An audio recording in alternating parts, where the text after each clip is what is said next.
গুইসাপ খাওয়া কি হালাল? বর্তমানে এআই ব্যবহার করে অনেকে প্রাণীর ছবি তৈরি করছে, এটা কি জায়েজ? বিকাশে লেনদেনের মাধ্যমে অর্জিত পয়েন্ট ব্যবহারের মাধ্যমে ক্যাশব্যাক পাওয়া যায়, এটা কি জায়েজ হবে কিনা?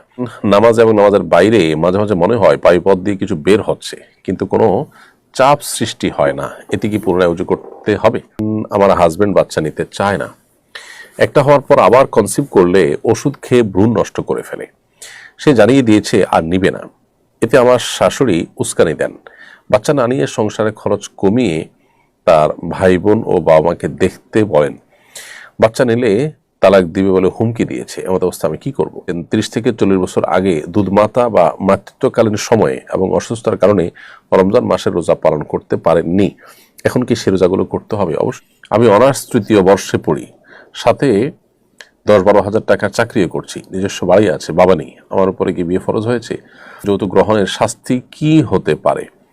বিষয়ক কমিশনে যারা রয়েছেন তারা তো সম্পূর্ণ কোরআনের বিরুদ্ধে আইন করতে চাচ্ছে, তারা কি মুসলিম রয়েছেন? প্রিয় দর্শক, চলুন তাহলে আর বিলম্ব না করে আমরা প্রশ্নোত্তর আলোকিত ভুবনে প্রবেশ করি। আরিফ হোসেন আপনি লিখেছেন, বর্তমানে এআই ব্যবহার করে অনেকে প্রাণীর ছবি তৈরি করছে, এটা কি জায়েজ? প্রথম কথা হলো যে এআই এর মাধ্যমে যে প্রাণীর ছবি তৈরি করা হচ্ছে, এটা সম্পূর্ণ নতুন অবয়ব, একেবারে নতুন মানুষ তৈরি করা হচ্ছে। এআই যেহেতু এটা নতুন মানুষ তৈরি করছে, সেজন্য এটা আসলে জায়েজ হওয়ার কোনো কারণ থাকতে পারে না। কারণ আপনার এটা হলো একটা নতুন প্রাণীর ছবি আঁকা, জাস্ট একটা মানে আলাদা একটা নতুন ছবি তৈরি করা, ব্যাপারটা সেরকম। ফটোগ্রাফিক্যাল যে ছবি আছে, একটা মানুষের হুবহু জাস্ট একটা ফটোকপি বা আয়নাতে যেরকম কয়েকটা আয়না রাখলে একটা মানুষকে কয়েকটা আয়না দেখা যায়, ছবিটা অনেকটা সেরকম। এই ফটোগ্রাফিক্যাল বা ডিজিটাল যে ছবি, সেটা প্রিন্ট না হলে সেটাকে জায়েজ বলেছেন অনেক একরাম, প্রিন্টেড হলে সেটাকে অনেকে না জায়েজ বলেছেন, তবে জরুরতের ভিত্তিতে সেটাকেও জায়েজ বলেছেন। কিন্তু এআইয়ের মাধ্যমে যে ছবিটা জেনারেট হয় বা ক্রিয়েট করা হয়, সেটা কিন্তু সম্পূর্ণ নতুন, এরকম কোনো মানুষ পৃথিবীতে নেই। তো এরকম কোনো সৃষ্টি, এরকম কোনো প্রাণীর ছবি যদি কেউ অঙ্কন করে, নবী সাল্লাল্লাহু আলাইহি ওয়াসাল্লাম বলেছেন কিয়ামতের দিন তাকে ফুৎকার দিয়ে, রূহ ফুৎকার দিয়ে ওই প্রাণীকে জীবিত করার জন্য আল্লাহ তাআলার পক্ষ থেকে নির্দেশ দেওয়া হবে। সেটা তো সে করতে পারবে, তখন তাকে জাহান্নামে নিক্ষেপ করা হবে। এই সমস্ত কারণে এর মাধ্যমে এই কাজটি করা যায় না, তবে এর মাধ্যমে অন্যান্য যে সমস্ত কাজ করার সুযোগ আছে, যেগুলো সেটা দৃষ্টিকোণ থেকে না জায়েজ নয়, সেরকম কিছু করা যেতে পারে। আব্দুল্লাহ লিখেছেন, বিকাশে লেনদেনের মাধ্যমে অর্জিত পয়েন্ট ব্যবহারের মাধ্যমে ক্যাশব্যাক পাওয়া যায়, এটা কি জায়েজ হবে কিনা? মোবাইল ব্যাংকিং কোম্পানিগুলো তাদের মোবাইল ব্যাংকিংয়ের যে সার্ভিস আছে, সেটা যেন জনগণ বেশি বেশি ব্যবহার করে, তার জন্য তারা নানা রকমের প্রণোদনা দিয়ে থাকে, এটা তারই একটা। অতএব এই ক্যাশব্যাক হালাল। ব্যাপারটা এরকম যে আপনি আমাদের এটার থেকে ব্যবহার করে যদি আপনি লেনদেন করেন, তাহলে আপনাকে এত টাকা আমরা উপহার দেব, পুরস্কার দেব, ব্যাপারটা এরকম। অতএব এটা সম্পূর্ণ জায়েজ আছে, এটা নিলে না জায়েজ হবে না।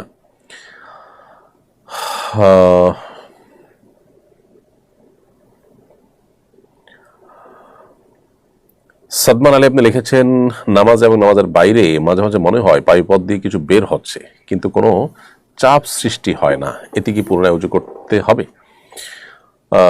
ভাই সাদমান আলী, নামাজ এবং নামাজের বাইরে আপনার বায়ু নির্গত হয়েছে এরকম জাস্ট জল্পনা হচ্ছে, কল্পনা হচ্ছে, কিন্তু আপনি বায়ু নির্গত যেটা নিশ্চিত নন, এরকম যদি হয় তাহলে ওযু ভঙ্গ হবে না।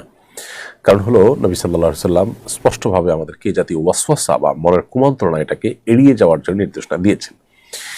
আর ইসলামের ফিকহের একটা প্রসিদ্ধ প্রিন্সিপাল বা মূলনীতি আছে, সেটা হলো যে আল ইয়াকিন লা ইয়াজুলু বিশাক, নিশ্চিত বিষয় এটা সন্দেহের কারণে দূর হবে না।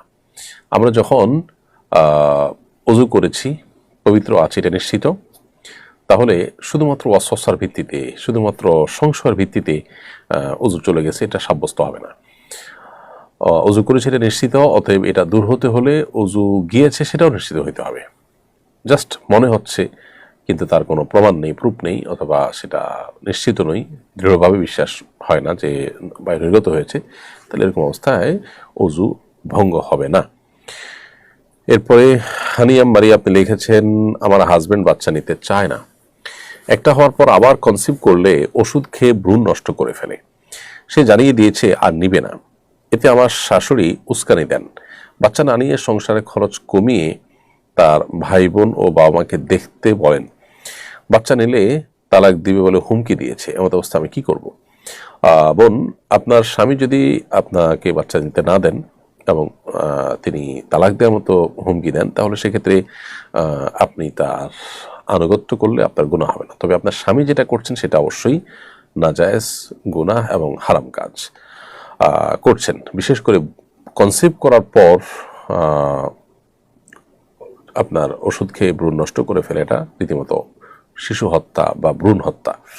বিদেশিটা গুনাহের কথা, সেই গুনাহের জন্য অবশ্যই আল্লাহ তাআলার কাছে দায়ী হতে হবে। আল্লাহ তাআলা মাফ করুন।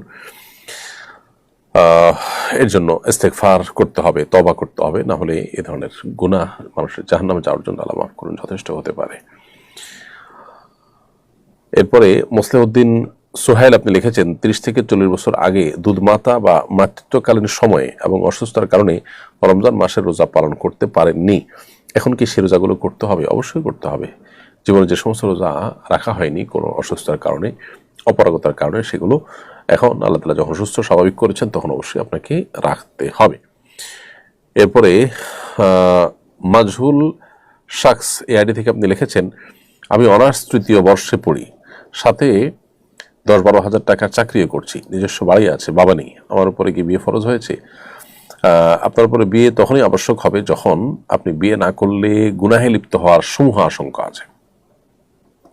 বিবাহ করার মতো সামর্থ্য আপনার আছে, 10-12 হাজার টাকা দিয়ে একেবারে ডাল ভাত জোগাড় করে কোনো রকম একটা বিয়ে আপনি করতে পারেন, কিন্তু আপনার বিয়ে না করলে চরিত্র নষ্ট হওয়ার আশঙ্কা জোরালো, তাহলে সেক্ষেত্রে আপনার জন্য বিয়ে আবশ্যক। কিন্তু সেরকম যদি না হয় তাহলে এরকম স্বাভাবিক অবস্থাতে বিয়ে আপনার জন্য সুন্নত, আপনি না করলে গুনাহ হবে না, তবে করতে পারলে ভালো।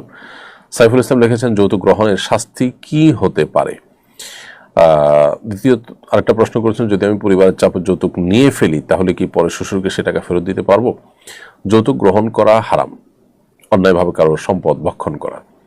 নবী করিম সাল্লাল্লাহু আলাইহি ওয়াসাল্লাম বলেছেন, ফাইমা তাখুযু মাল আখিক, তুমি কারোর কাছ থেকে কোনো টাকা পয়সা সম্পদ এটা নিলে কিসের বিনিময়ে নিলে, কিসের ভিত্তিতে নিলে, এটার জবাব তোমার পরিষ্কার হতে হবে। একজন মানুষ তার মেয়ে আপনার কাছে বিয়ে দিয়েছেন, এরপর আপনি তার কাছ থেকে আবার জিনিসপত্র নিলেন, টাকা পয়সা নিলেন, তাহলে এই নেওয়াটা কিসের ভিত্তিতে নিলেন? মেয়ে দিয়েছেন, তার সাথে আবার টাকা তিনি কেন দিবেন? আপনি কি কোনো সার্ভিস তাকে দিয়েছেন যার বিনিময়ে আপনি নেবেন? তো এই যে ব্যাপারটা, এটা তিনি আলাদা মধ্যে পরিষ্কার, যেটা গুনাহের কথা। সুনির্দিষ্ট কোনো শাস্তির কথা না বলা থাকলেও বান্দার হক নষ্ট করার যে শাস্তি সেটা এখানে প্রযোজ্য হবে। আর যখন আল্লাহ তাআলা তৌফিক দিবেন বা যখন আপনার সম্বিত ফিরে আসবে এই গুনাহের কাজ করার পর, অবশ্যই শ্বশুরকে আপনি ফেরত দিয়ে দিবেন সেই জিনিসটি যেটি তাদের কাছ থেকে গ্রহণ করেছেন। এরপরে রাবেয়া খাতুন রূপা আপনি লিখেছেন, নারী বিষয়ক কমিশনে যারা রয়েছেন তারা তো সম্পূর্ণ কোরআনের বিরুদ্ধে আইন করতে চাচ্ছে, তারা কি মুসলিম রয়েছেন? বোন রাবেয়া খাতুন, যদি কেউ কোরআনের বিধানের বিরুদ্ধে আইন করতে বলেন বা তিনি যদি বিশ্বাস করেন যে কোরআনের বিধান মানা আবশ্যক নয়, তাহলে তিনি মুসলমান নন। পরিষ্কার কথা, তিনি মুসলমান নন। এবং যারা এই কমিশনের সদস্যরা আছেন তাদের অনেকের ব্যাপারে তাদের ইতিপূর্বের কর্মকাণ্ড, অ্যাক্টিভিটিস, তাদের মন মানসিকতা, তাদের বিভিন্ন সুপারিশনামা থেকে দেখে তিনি আলোমতো পরিষ্কার যে তারা নিজেদেরকে আসলে মুসলমান পরিচয় দেনও না বা দিতে চানও না, এটা তিনি আলোমতো পরিষ্কার। খুবই দুর্ভাগ্যজনক একটা বিষয় যে ধার্মিকদের দেশে যারা নিজেরা ধর্ম পরিচয় পর্যন্ত দেন না, সে মানুষগুলো কর্তৃত্ব করছেন বা সে মানুষগুলো সেখানে আপনার নানাভাবে তাদের আইন প্রণয়ন করা, তাদের নীতি নির্ধারণ করা, এগুলোর কাজগুলো তারা করছেন। এটা আমাদের জন্য দুর্ভাগ্যজনক বিষয়। কাফি, আপনি জানতে চেয়েছেন গুইসাপ খাওয়া কি হালাল? গুইসাপ খাওয়া হাদিসের ভাষা, নবী সাল্লাল্লাহু আলাইহি ওয়াসাল্লামের ভাষা, এটা জায়েজ আছে অনেক উলামা ইকরামের মতে, তবে আমাদের উলামা ইকরাম এটাকে মাকরুহ বলেন, হারাম কেউই বলেন না। বিভিন্ন হাদিস দ্বারা গুইসাপ খাওয়ার বিষয়টির প্রমাণ পাওয়া যায়। কারো যদি রুচিতে কুলায়, ভালো লাগে, তিনি খেতে পারেন। এরপর নিউ কাটার